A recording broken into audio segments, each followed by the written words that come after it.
Okay, so yesterday we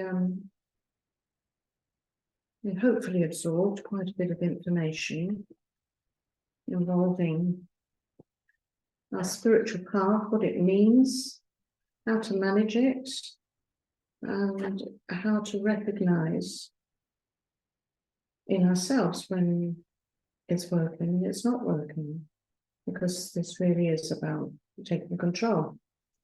And I think one of the teachers, I think it was Geshe Sharov, I can't remember, but he ran a course called The Inner Terrorist.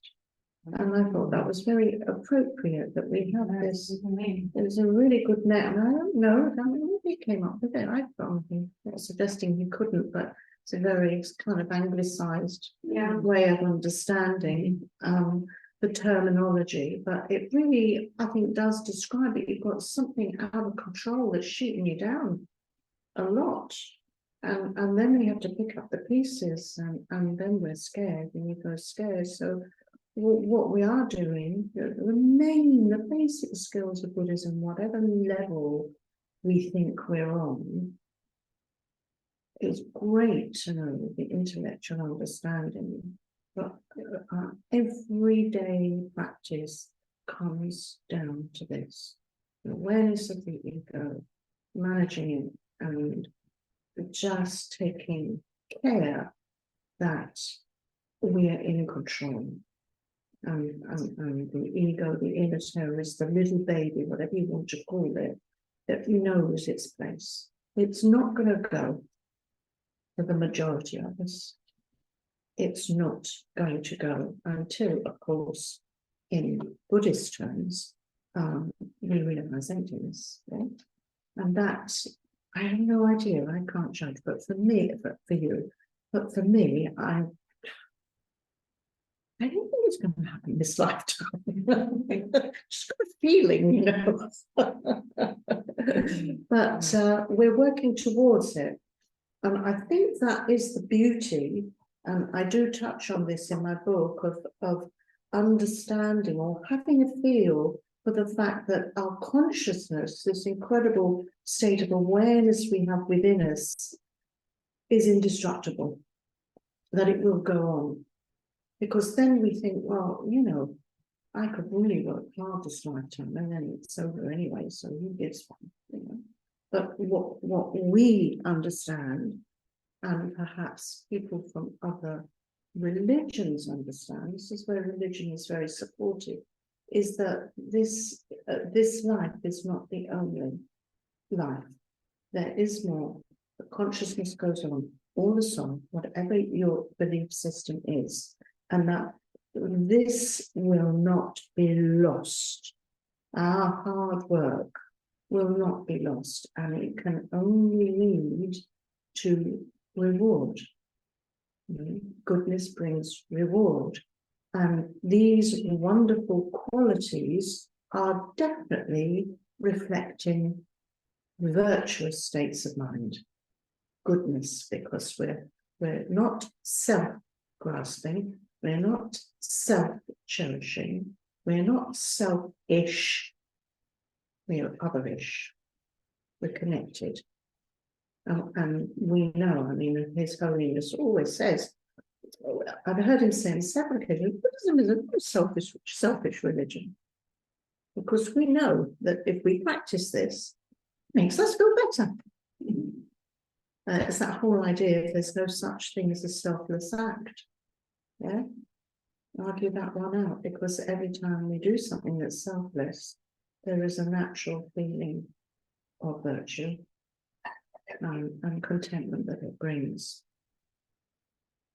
So our little ego in a terrorist, that's what we're getting to grips to understand its place and the importance of it to work with. You know, you've got to have something to work with. It's the kind of dough we're molding. You know? So we're starting with this slide just to kind of remind ourselves as we start, and to also incorporate it into a short meditation where we'll kind of get our heads straight on where we've been and where we might be going today with the course. So if you'd like to relax just for 10 minutes, a short meditation. And we can also include a kind of why am I here moment, motivation, as we call it. What am I doing here? Is it my duty? Or is there something I'm hoping to gain? And what is that? Clarity, clarity of thought. Okay. So find your posture. Take some lovely deep breaths in your own time.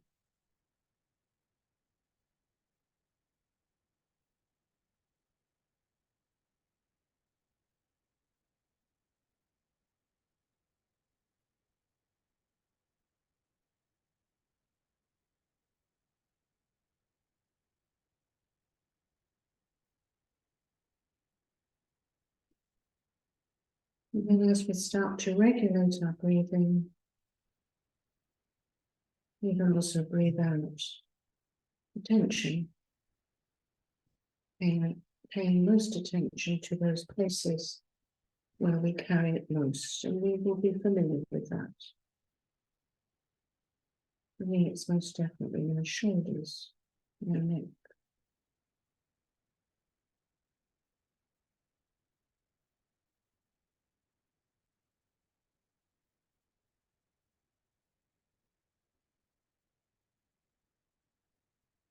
Let's open our facial muscles,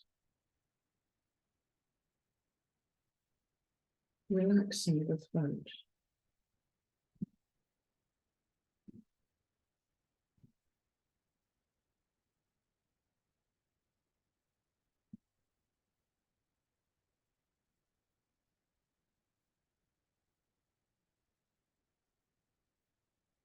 And before we settle into mindfulness of the breath, just do a body scan on your own, just starting from your feet, but you can start from your head, whichever you're used to, working your way up or down, just checking for the more subtle tensions.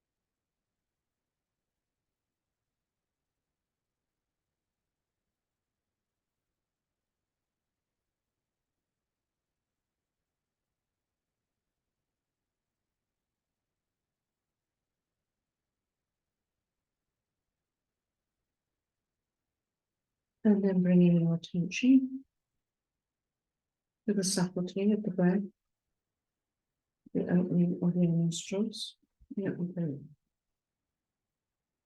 And using that as an anchor for the mind, for the spaciousness of the mind, allowing thoughts, feelings, emotions, just noting them before moving them out of the belly, moving them on. No, don't want to go there now. I'm stabilizing the mind. So very gently, without irritation at yourself. No ego chatters, just calm the mind.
So the slide that we've been resting on this morning as we've come to join the group is this definition of mindfulness.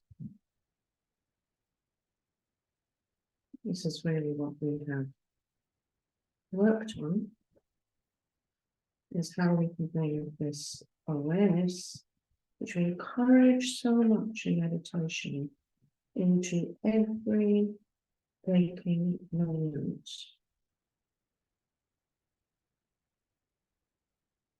Well, that's what I call mindfulness with attitude. It's not letting anything slip by. It's toughening the ego.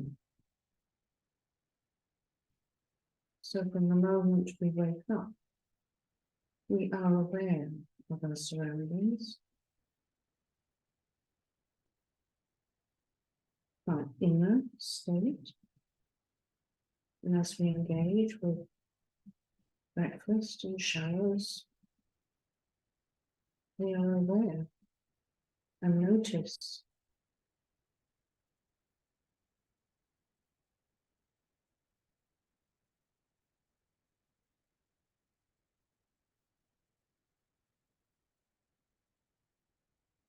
And we're utilizing that awareness to appreciate, be totally present in the moment, and if the situation arises, to be of benefit. We're not searching to be of benefit, but for instance, you walk down the street and you're aware, you're not rushing with your eyes on the road, trying to get somewhere. I know it happens, but this is our effort.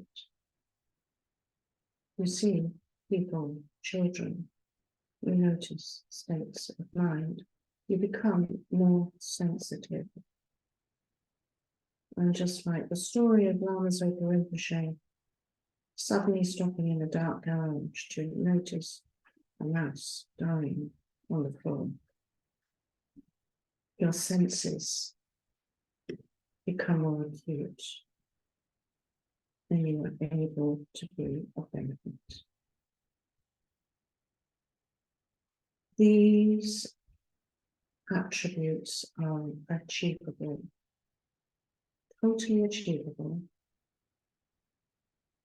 if we bring mindfulness, quality of presence, and awareness into our everyday lives, which may mean putting the phone down and having family time. And I think I'm speaking to the converted, but we know how that affects people. They are removing themselves from their environment into a chosen world where the ego feels safe. That's what it is. It's my safe world. My friends, my family. So we need courage to have awareness and be fully present with strangers on the underground suffering. That needs courage. Opening yourself up to a degree.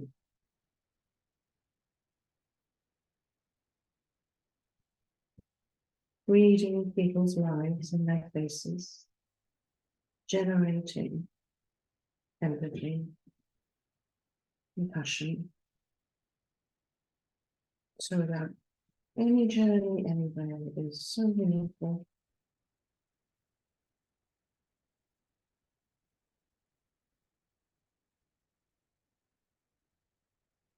And that all stems from applying mindfulness to our inner world. We're alerting all those senses, the thoughts, the emotions, the sensations, the feelings, the phenomena that appear to us. We're imbuing them with mindful attitude.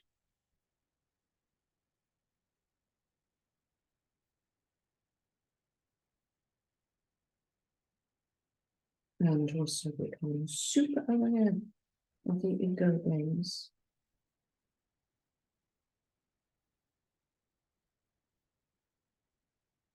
which have become habits. So then you can start to break them.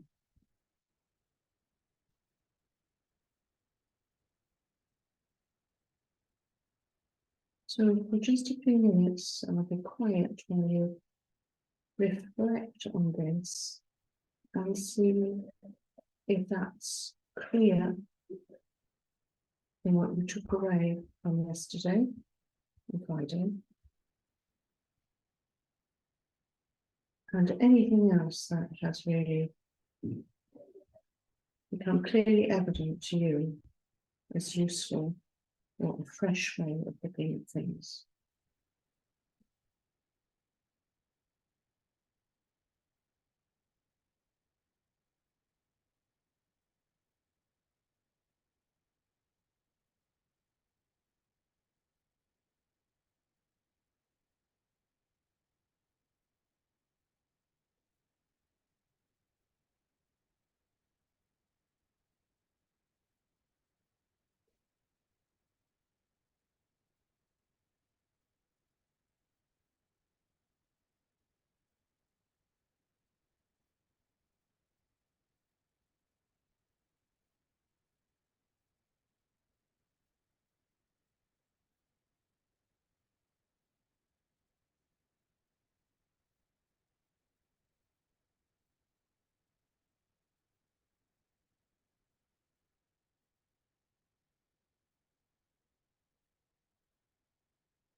You can come back to the breath.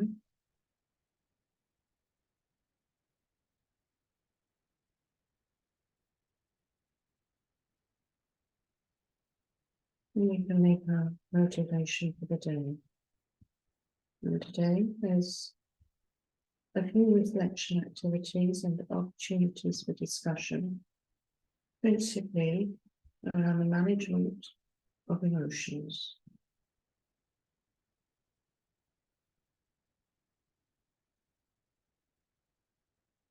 And we're also going to further explore this concept of the self.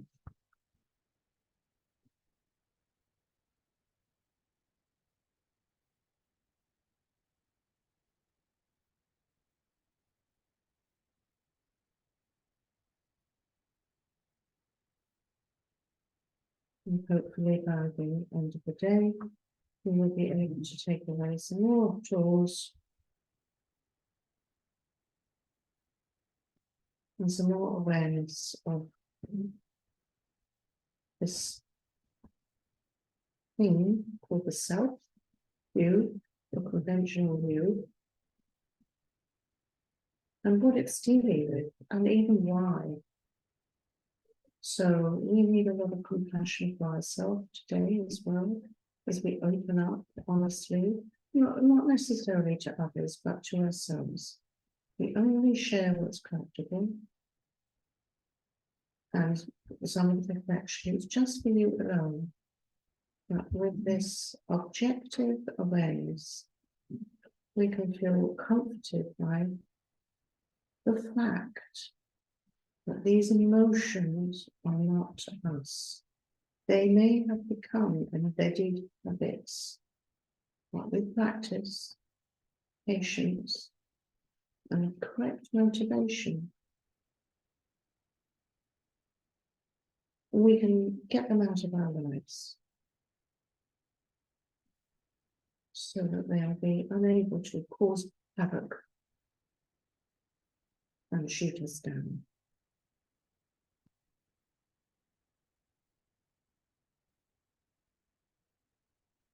So create your motivation and then come back to the breath for a few minutes.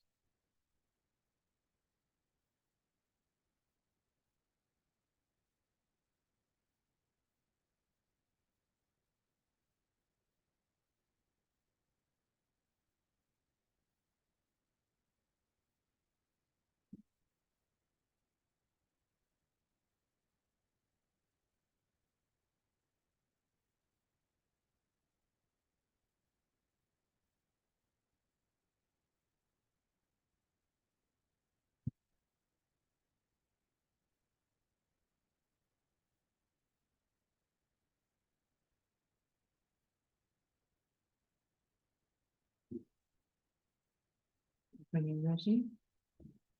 Just a little stretch and end your meditation.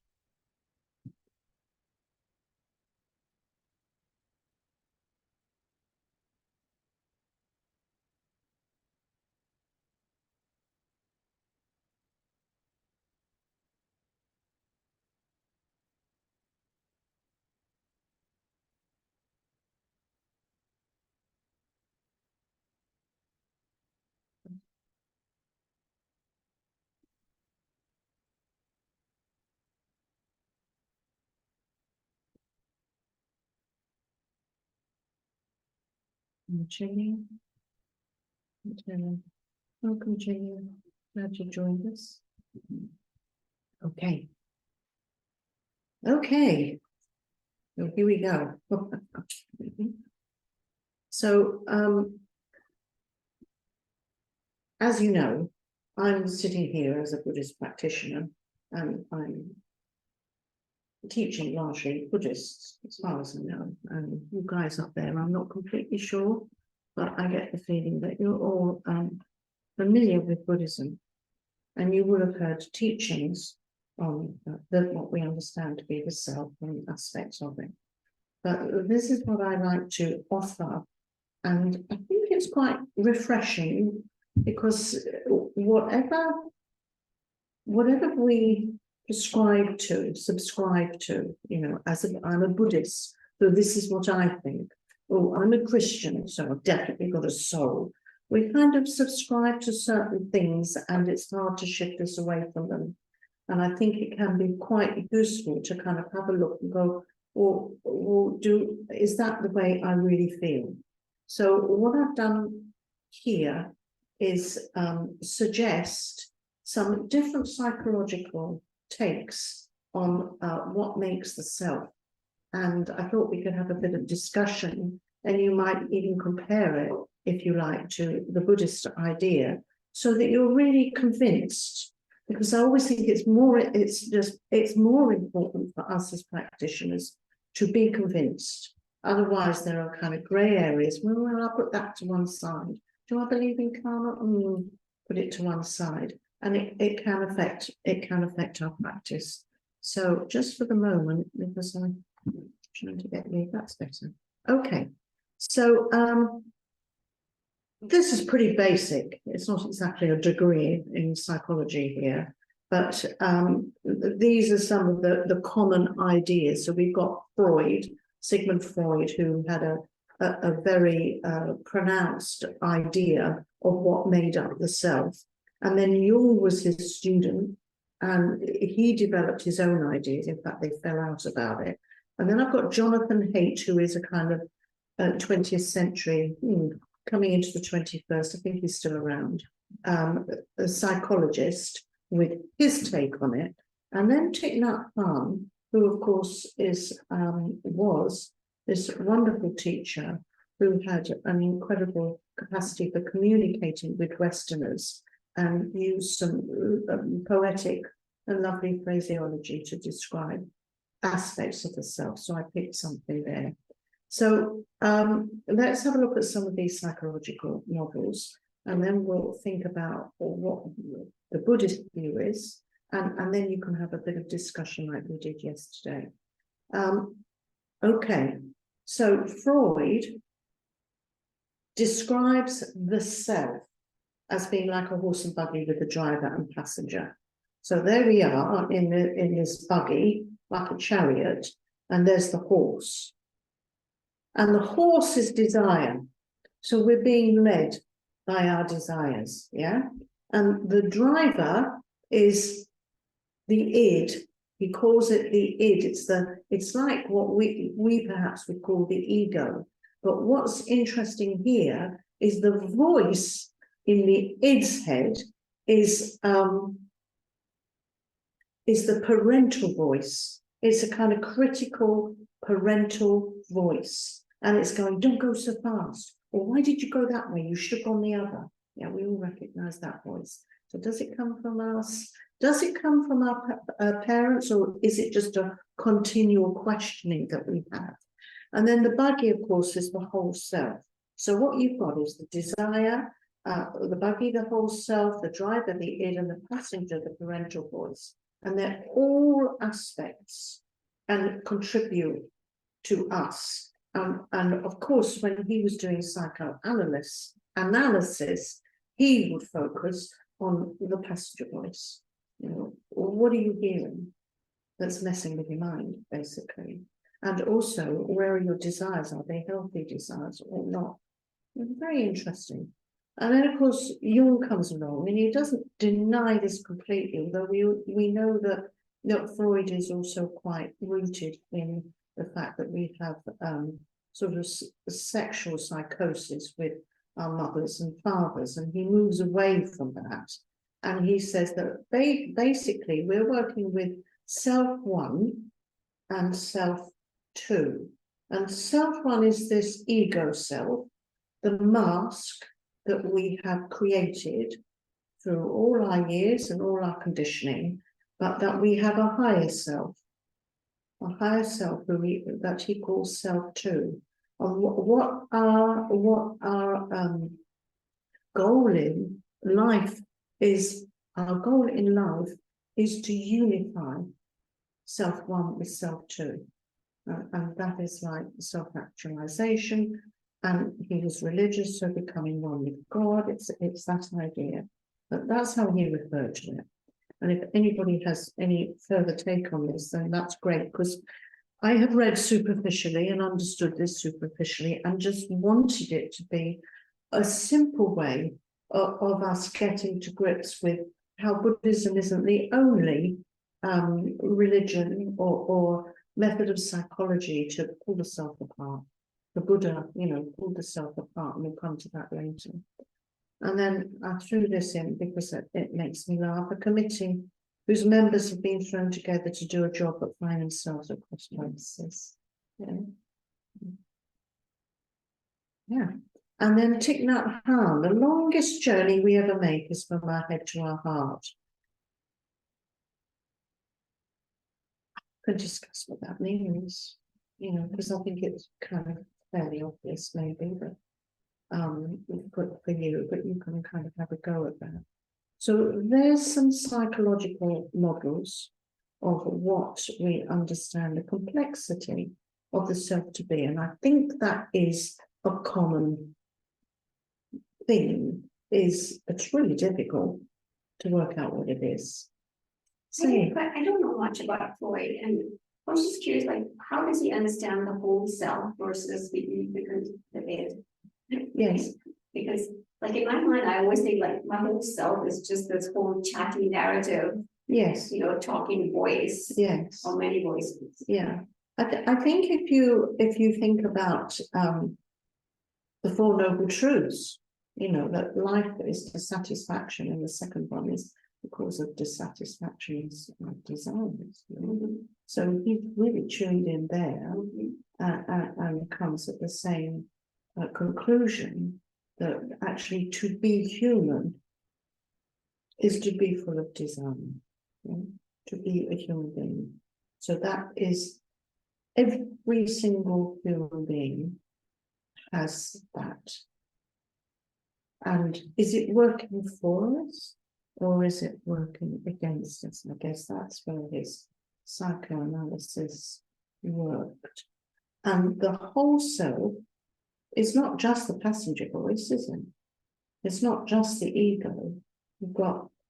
He's saying that the id, if you like, is perhaps closer to self one, what Jung would call self one. Yeah. Yeah. So they're connected. So but Jung, because he had this sense of intuition, like Einstein, actually, he also talks about, we've lost power of the intuitive voice, and we only serve, there's a wonderful quotation, but we only serve the rational mind. We don't listen to the intuitive voice. So there you've got, I could put that on there, that's another very useful way of thinking about it. So we are complex, we're not just one, so that the whole buggy is what we're working with. So it was Freud also a religious believing. I don't know. I don't know actually. I couldn't say. We don't do. Yes, but Jung definitely refers to it because, I mean, he doesn't say the ego and God. He talks about the higher self. And, you know, we talk about Buddha nature in Buddhism. Well, what's that if it's not the higher self? You know?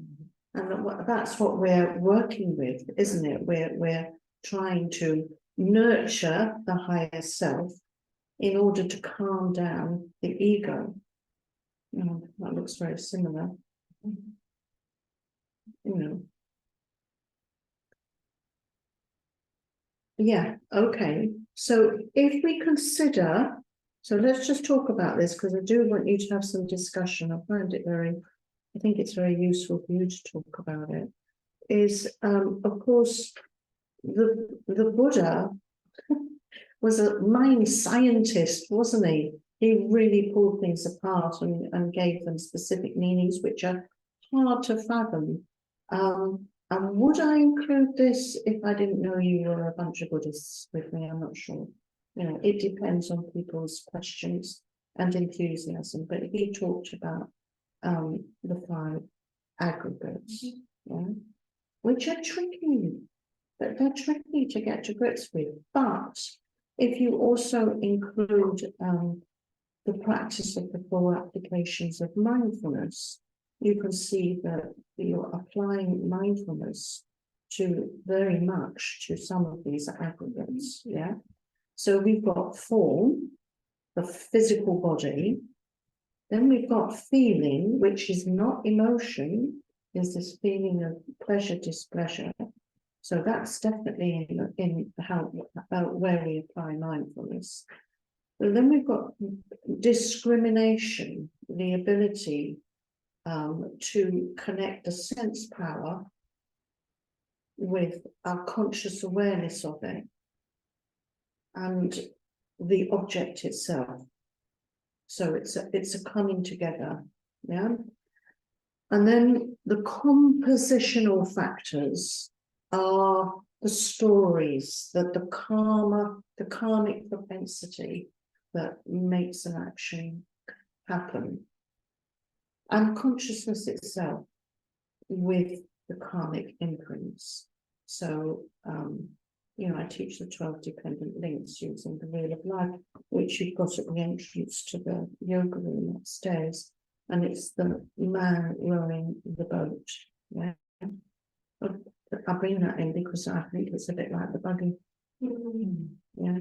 He's rowing the boat. Where's he going? Where's he going? Rowing the boat.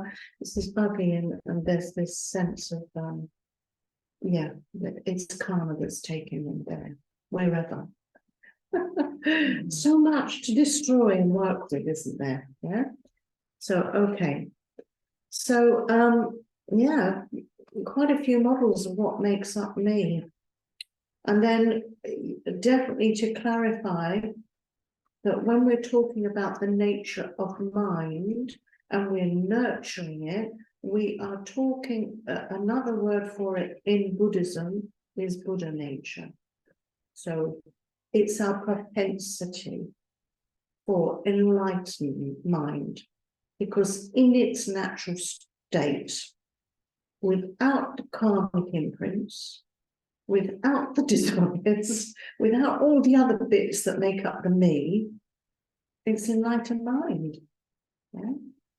So we're cleaning away, really, and nurturing its propensity in order to, you know, reach that incredible state of realizing emptiness. That's the Buddhist way. And the ego, at the same time, is grasping on, you know, grasping on to this identity that we have created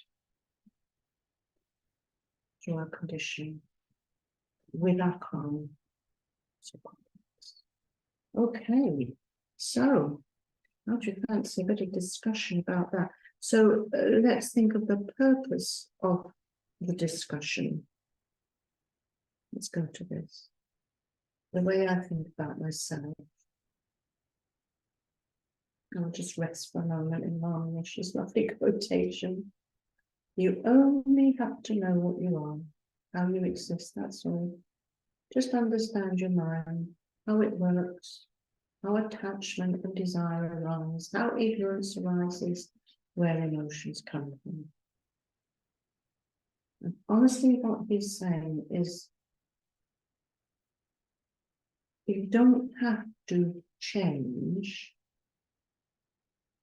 you just have to know how you work, and everything else will follow, and change will happen. You don't have to get rid of attachment or ignorance or desire, just know why. Yes. Well, that's all. It's easy.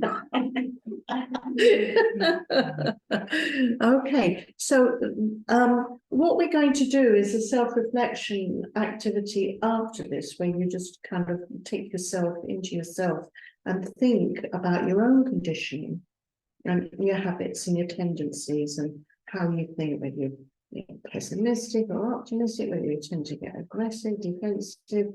Just think about all these ways that people are. Sometimes it helps. Sometimes we think we know others better than we know ourselves, because we can see the way that they work. So now we're kind of applying that to ourselves. But before that, I think it would be useful if we can have a discussion. Now, have we just got a two up here now? Yeah, we've got Julia and Terry. Are you okay to go into a discussion room together? And Where's she? Sheila's here too. Yeah. Where is she? Yeah. If you scroll down, you'll see she pops up. Oh, that's great. I'm so glad you're here, Sheila. Sorry, I saw, who did I see? Anyway, I did see you. That's great. So you three can go into your discussion group. So let's be clear. What you're doing, and it might be helpful to go back here, and you might want to take a few notes, because you won't be seeing that, will you, in your discussion room? They won't, will they? They'll be seeing in their breakout room. I don't think they'll be, no, they won't, they'll just be so just take a few notes on that, you know. Get the gist of it. You can take a screenshot and then have it. Somebody could take a screenshot. Can you put it in the chat? Copy and paste in the chat. I think it'd be easy to just take a screenshot. Yeah, is anybody able to take a screenshot? Yeah, I did it. I have Yeah, it. Terry's doing it. That's great. That's great. So then using that as a basis, yeah, and also taking into account the Buddhist definition. Do you want me to go over that?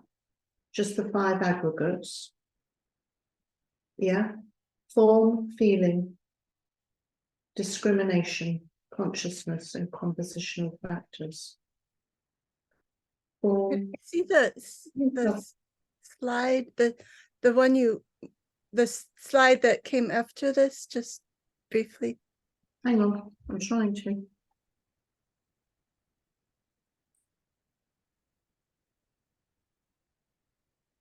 So I always find it, you know, useful to keep reminding myself of the 5 aggregates. They don't slip off the tongue. So their form, feeling, and what else? Form, feeling, discrimination, compositional factors, and consciousness. Is that right? Form, feeling, discrimination, compositional factors, and consciousness. So form is the body, feelings, pleasure, displeasure, composition, discrimination, where the consciousness knows the object and has a karmic relationship. Sorry, perception is also, yes, they do have different names. Yeah, I've chosen the ones that come easiest to me. And then there's compositional factors, and you think composing the stories driven by our karmic densities. and then consciousness itself. So pretty dry. The Buddha was not emotional about the self. It was like, we're just made up of these things. And it feels a little bit like, is that all I am? So that's a good basis for discussion. So if you've got everything you need there. So in your discussion, you are considering the different psychological models. I'm putting in your 10, well, I call it your 10 pence. I suppose it will be your 10 cents worth of what you feel as well, which will also possibly be influenced by Buddhist thought. Yeah. I'm thinking, okay, well, I came into Buddhism because of this or that. You may not have come into Buddhism because you were taught the 5 aggregates. It may have put you off the life.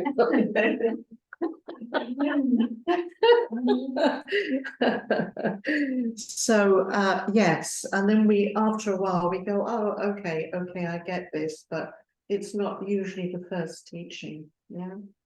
So so you can think about that and just have some discussion, and I'll give you probably need a good 20 minutes to 11:45, I think. Yeah. And then you guys can have your discussion. So is that clear? I don't want it to be woolly. You just kind of getting to grips with it and thinking what makes sense, and whether there are any queries about, in terms of your own experience, or what you find hard to believe. Because there's some sense of belief here. Although the Buddha would say it was very rational. Anyway. Have you got enough? I don't want you to be sitting there going, I don't know what we're talking about here. Is it we are just supposed to discuss how we think about who I am, like what makes me up, based on these based on models. those, So you've got some ideas, yeah. and you've got the Buddhist way, and you're going, well, is there anything Apply. missing? Can I Okay. apply that to my whole self? That's great, thank you, that clarifies that. And then we'll come back and have that discussion. And then hopefully before lunch, you can take the self-reflection activity away with yourself to think about that, the way I think about myself, yeah, which is your business. So it's not discussion. Okay, I'm now going to attempt to put you into rooms. I need to go down. Bye. I think it was under more. The little dots that says more at the bottom of the screen. Well, I haven't got anything at the bottom of my screen. There's a blank full screen. You bring your cursor down, you can see that. You have to go to Zoom. You're in PowerPoint. You have to go to Zoom. So I need my taskbar. Then I go to Zoom. There. No. You want me to do it? Where? He likes to show me, so I learn. Sorry. I think it's not recording. Yeah, pause. That's great. Okay. Okay, so I'm intrigued how you got on here. Which group would like to go first? Can they, yeah, we can all see each other now, can't we? Yeah. Stay here, Yeah, and just- show, yeah, Oops. and then everybody can see each other, which is great. Okay, well, let's go with Sheila, Ginia, and Terry, locked away in your room in outer space. How did you go? Let's hear from each of you a little bit. So whatever you came up with or whatever was intriguing to you. Let's start with Sheila. Now I can't hear you. You're going to have to unmute yourself. Ask to unmute. There you go. We can hear you now. Yeah, Yeah, that's great. So how did it go, Sheila?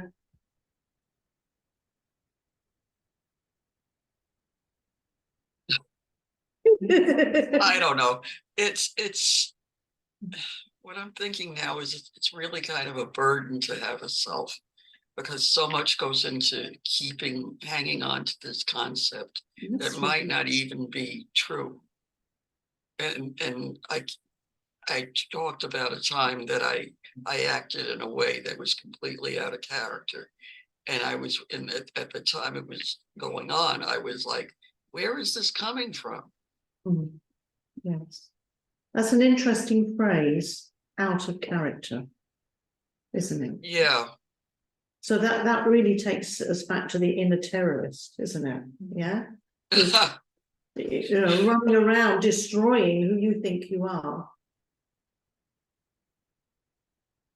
Yeah, I was meeting somebody for the first time, I needed an apartment share. It was a long time ago, before computers, before you could find out ahead of time about anything. And I rang this person's doorbell, and I was like, and she was very bouncy and outgoing, and I'm not. And I ended up acting just like her. And in the back of my mind, I was thinking, what is going on there? Where's this coming from? But I guess it's in there. It must have been in there the whole time and I didn't know it. Well, I think it's an insight into the fact that we can change. And the other aspect of this is, you know, that we have a persona which is different in different situations and with different people. You know, Why was I different that time? Did you like her? Did you like the you that you were projecting? It didn't, you know, at the time I needed to find an apartment share, and I just did what I needed to do, but it turned out to be not work out at all. Okay. So not being you didn't help me. It helped me in the short run, but not in the long run. Okay, some great insights there. We're not going to put the whole burden on you. So let's move across. I'm moving across the screen here to Julia. What did you come away with from the discussion? I came away with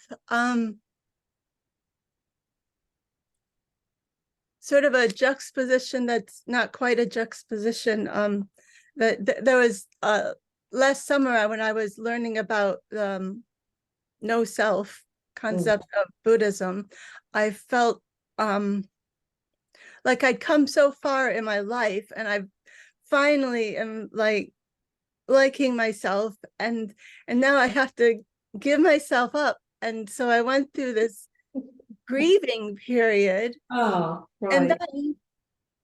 And then I thought, well, I know this is true intellectually. Maybe I haven't experienced it phenomenologically, but intellectually I got it. And so I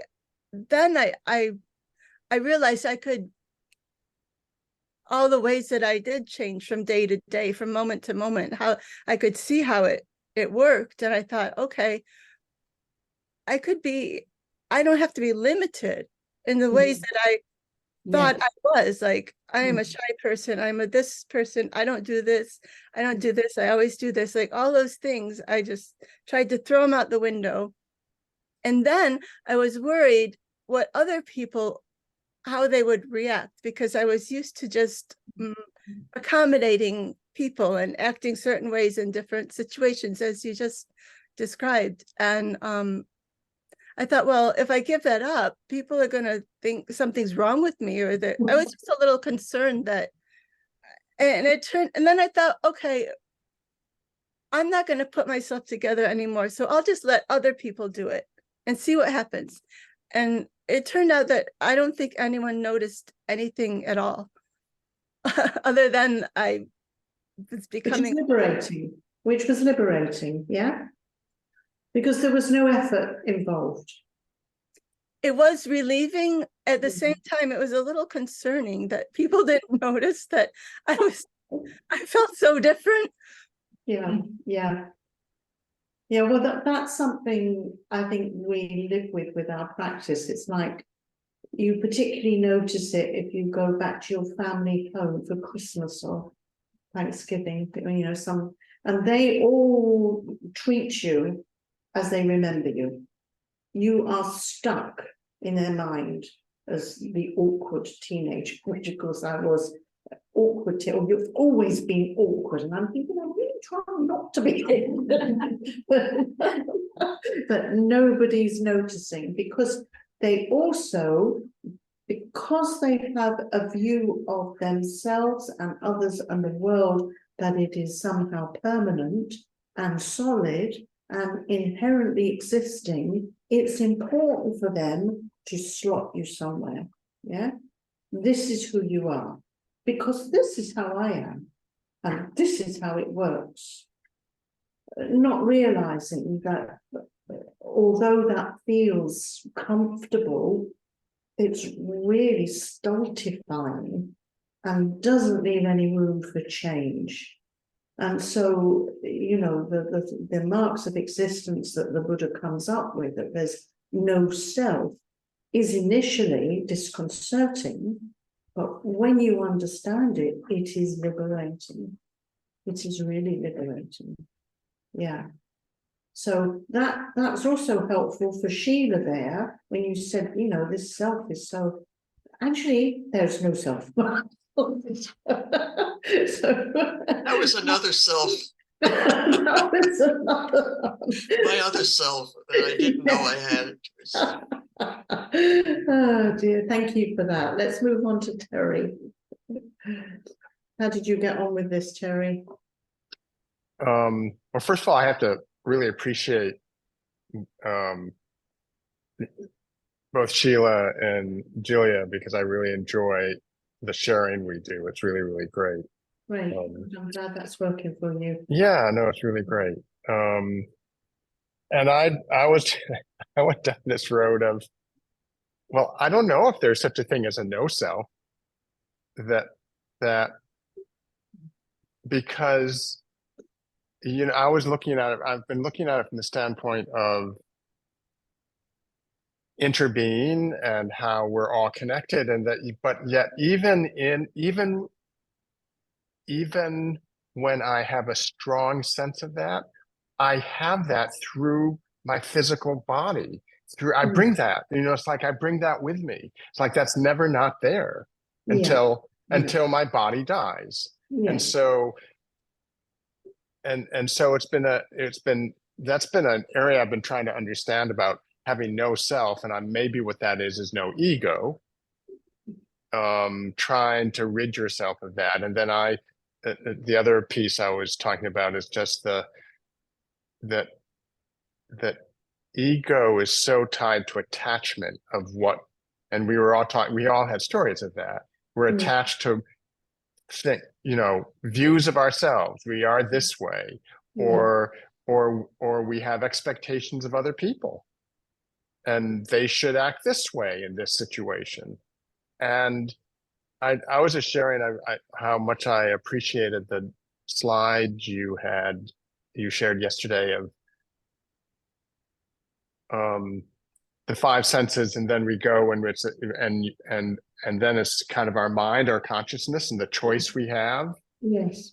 And that's been, I've tried to be more aware of that, to begin to kind of loosen some stuff up around expectations, around of all that stuff. But we all kind of have this theme of talking when we were just about ourself, you know, what this concept of self, it's so slippery. And yes yeah.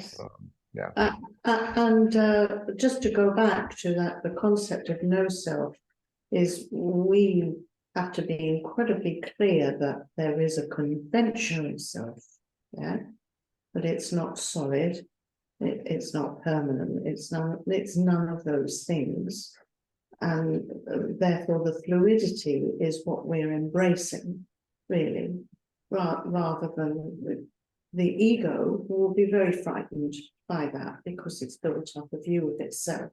It's got its masks and it's got its personas in certain situations. So yes, it is challenging, the concept of no self, but once we embrace it, it's very liberating.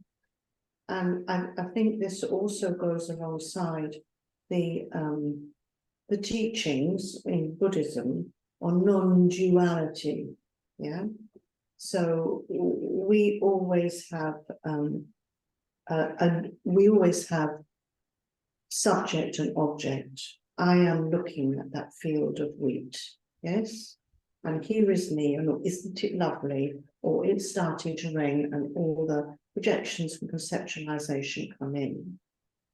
Now, if you can imagine that when you do reach a certain level of concentration and entering into states which are linked to the experience of emptiness, it's not that it's not there. It's just that the experience of the field of wheat and you is one. It's non-dual. So if we're practicing presence, you know, that's kind of what we're going for. That when we walk along, which, you know, I'm having the pleasure of doing now, walking along these lovely streets and avenues filled with autumn colours and leaves, then rather, and we referred to this a little bit yesterday, rather than having this as, oh, aren't they lovely? If you are fully present, there's a oneness, which is impossible to describe unless you're experiencing it, where there is no tree, there is no self, there's just the experience, which may be, because we need words to describe it, the experience of the sound of the leaves falling, the experience of the withering of the leaves, the swaying of the wind, it's all one. So that's kind of blissful. And I'm pretty sure, Sheila, that would make you feel much lighter about the self, yeah? Because when you lose that sense of self that you talk about as being so heavy, that's what you're losing. And you know, that is really just inspirational, isn't it? Because we're not there, but one can get glimpses of it, and people do. So it's not something that is unachievable. And certainly when we're walking in Prospect Park, we can have a go at it and just stand there and let go of all our preconceptions about the self and just be.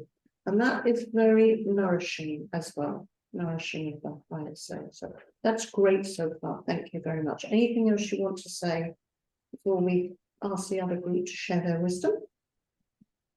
Brilliant. Okay. So what did you guys come up with?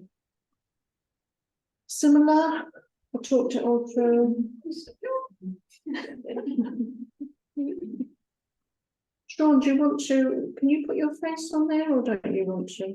Just for the others to see you. So I'm using the iPad. And Oh, I see. So you can't, yeah. No, it's not working right now. Okay. Anyway, he's lovely. Want to share? No, it's fine. Well, it's nice for them to know who's in the group. Just put your head in there so they know who Sean is. There you go. There's Sean. Oh, there she- Without him, you wouldn't be up there because we don't know what we're doing. Okay, so thank you very much. So what did you guys discuss? So we discussed like the definitions you had up there for the different ways of thinking about the self, the Freud and Oh, stuff. yes, yeah. And then we also like thought use the Buddhist definition and you know, when Sheila was describing how she sees things, like she really resonated with the definition of moving from the head to the heart, it's the higher self, and then we kind of recognize that that's also kind of the Jung thing about identifying more with the higher self, because for Sheila, the heart was the intuitive place, the place where what did you say, spaciousness, you know, as opposed to the narrative. Yes, you find Voice, that the yeah. quiet, it's quiet. Yeah. The higher self is quiet, yeah.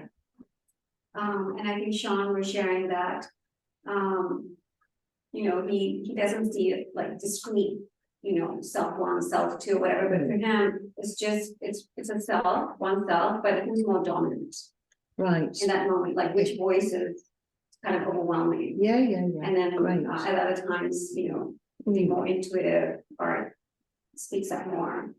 And he was also saying like, for him, the five aggregates is not a useful construct for him. Like it's, you know, I they're know. just, yeah. It's they tough. just- But,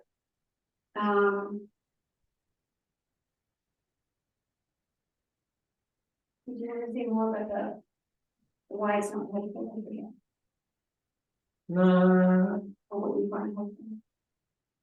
not that it's not helpful, but rather it's just in general, I don't need concepts to help me understand Mhm, or analyze. mhm, I do it without a concept. mm. So in the sense that, yes, if I hear about five aggregates, I hear about components, but oh yeah, there's one way, or these are the different ways I can slice the things, Yes, but yes. it doesn't matter to me about, I must know the five aggregates No. before I can see the world or Yes. understand the world. So that's why I don't find it that crucial in that sense. I'm not saying that it will be helpful or it won't help me, but just that is not how I relate.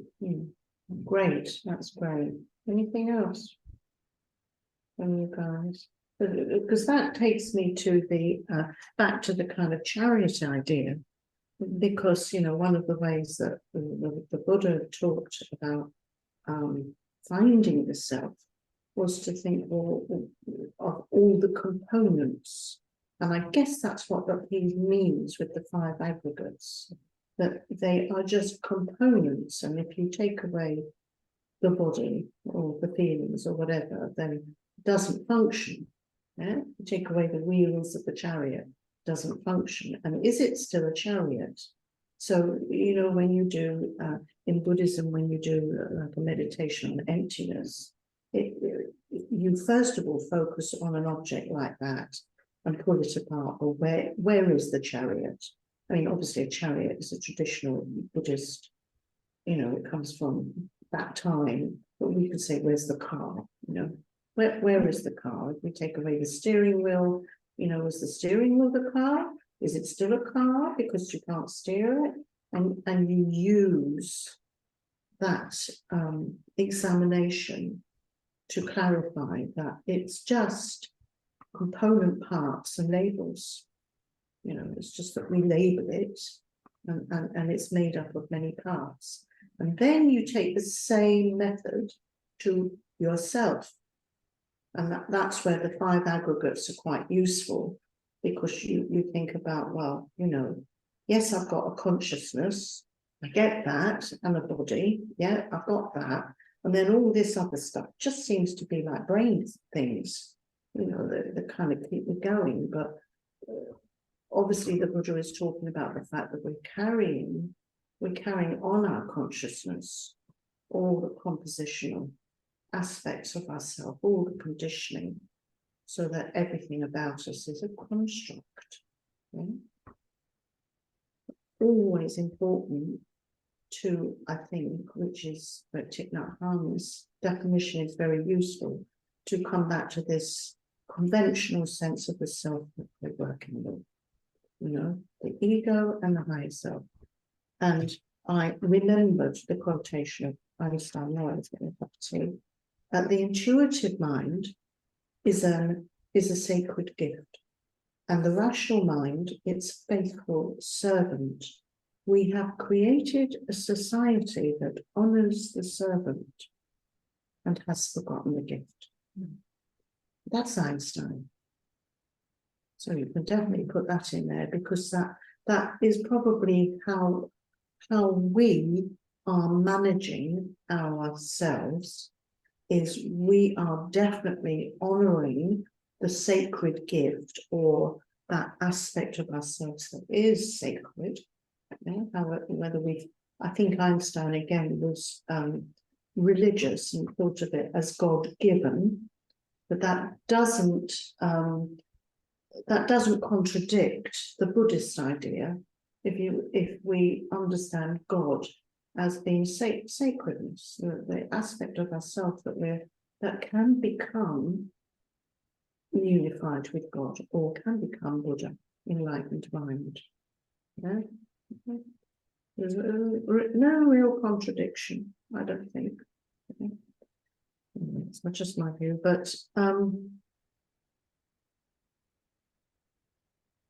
so yeah, that's it. Did I miss anything out?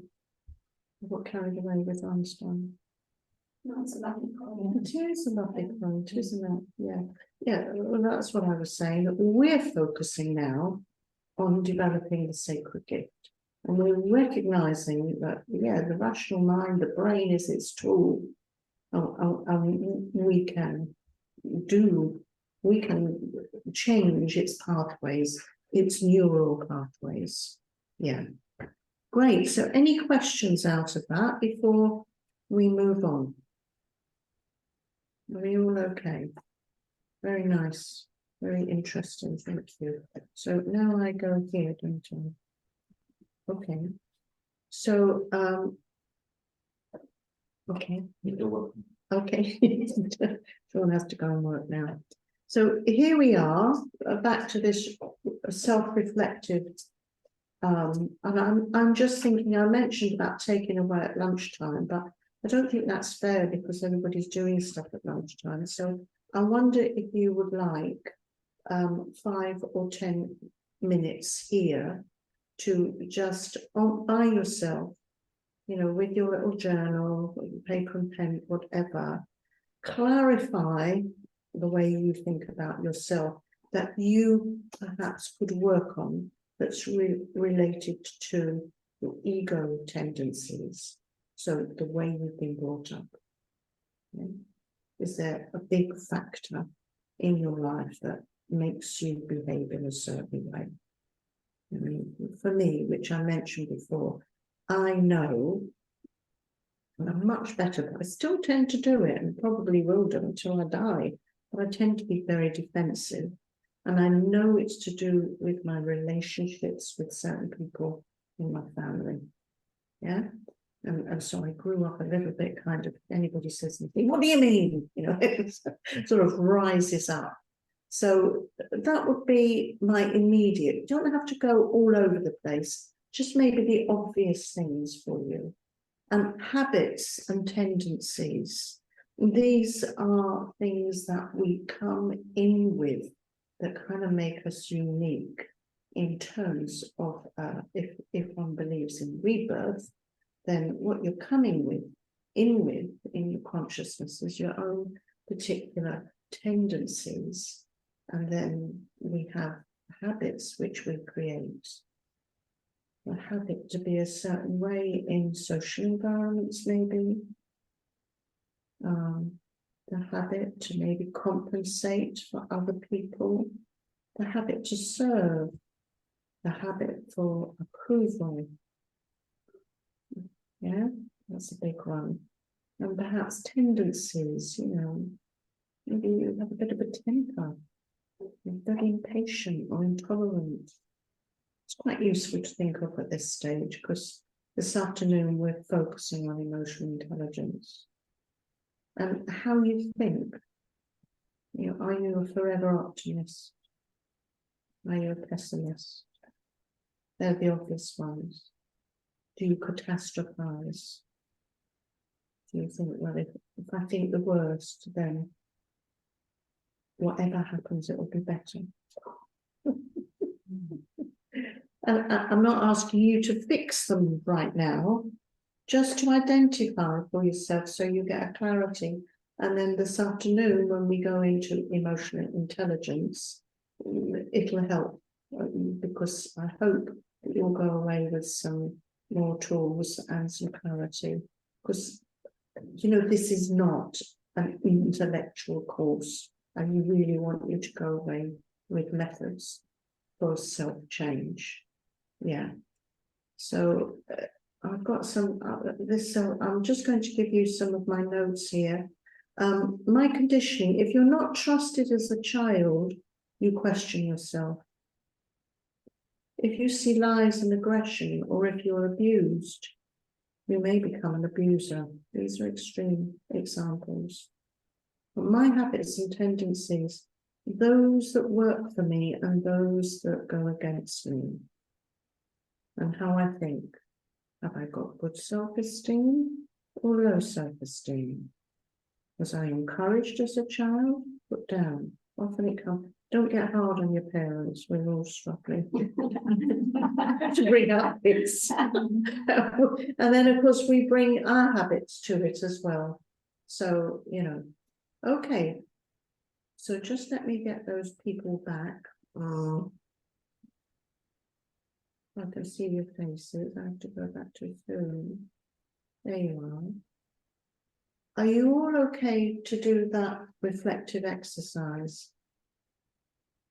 And you can see the slide. Yeah? Can you? No, they can't. Why can't we see the slide? Because they're on Zoom, that's. Yeah, no, like, you have a screen share, that's. Oh, I have to screen share. Yeah. Sorry. Share the Or go back screen. and slide it, not see them. Maybe if the view, I put them down as. What do I do? How do I make that one small? You don't have to, that screen. If you go to the top of the photos, like, there's like one line, a bigger thing, and you just click on the one little, Yeah, what it's not actually showing that. So if I go into Zoom here, I've got this, which is biggie. And then I've got this. So what I mean, it's not really showing me. I see. And then if I go to share screen, So what am I sharing? this, I'm Which is the- sharing. this one, yeah, I'm sharing. Yeah. Is that the one? You only have to know. Yeah, there you go. Yay! Can you see it now? Yes. Okay, great. Okay, thank you. Thank Yeah, you. I think what I was trying to. Yeah, This is now here. you Yeah, can now do you it. can- Now you can Yeah, do on it, that but one you couldn't. I needed to have the share. Right. Sorry about that. No. So listen, we've got 1:15, so that just gives you time to have a little think. And then I will come back and round it up for a couple of minutes before we go for lunch. Okay, So we're gonna pause the recording. thank you. Interesting. So, yeah, just call you back to the group just briefly before we all go off lunch. Another great philosopher, 20th century, William James. Professor Alan Wallace quotes him a lot. So yeah, there you go. It's not all. There are many different psychologies, many different ways of understanding the same thing. And this is the freedom we need to feel very strongly we are not stuck. If we can change the inner attitudes of our minds. The magic is that it affects our lives. That's the magic. And do not doubt it. It doesn't mean that you'll suddenly find yourself in Hawaii. In the hot tub. In a hot tub. Yes. That's the only thing you're going to remember from this course.